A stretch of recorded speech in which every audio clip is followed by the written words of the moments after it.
now, a large chunk of the world, your success as a member of society is partially on a significant chunk of how big your family is.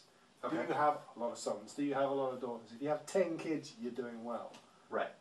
And that part of that is historical because, you know, not too long ago, 8 out of 10 of them would be dead by the time that the last 2 were adults. So you needed a lot of kids to make sure there was going to be a next generation. But as you know, we have successfully got past things like cholera, which took, and typhoid, which took huge chunks of society ago. Well, you know what I mean. We have there is a fundamental drive to procreate.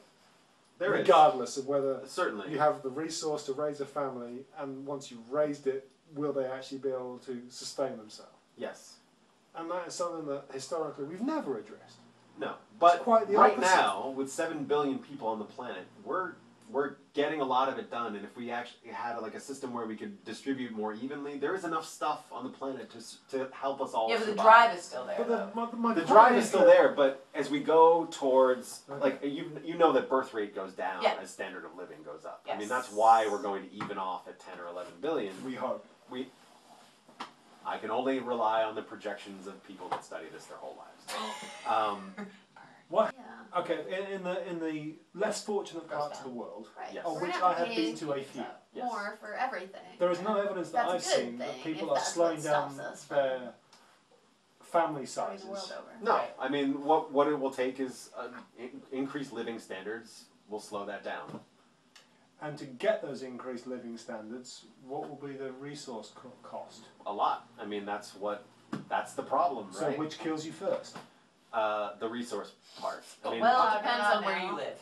Yeah, I mean, unfortunately. All I'm really trying to get at is this: is we don't need some kind of global eugenics program to figure out who lives and who dies. I know it sounds really awesome, and I've read a lot of sci-fi. It's all cool and stuff, but we don't need that. And also, it's not politically viable. Like, you can't take.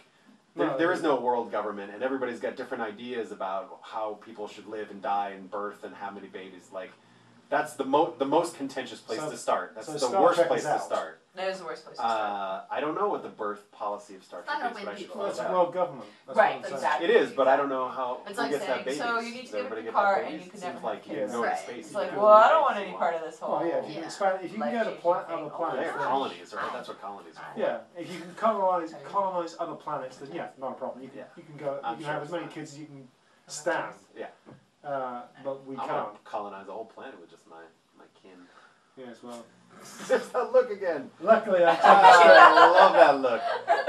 You shouldn't have drunk all that bromide tea I gave you earlier.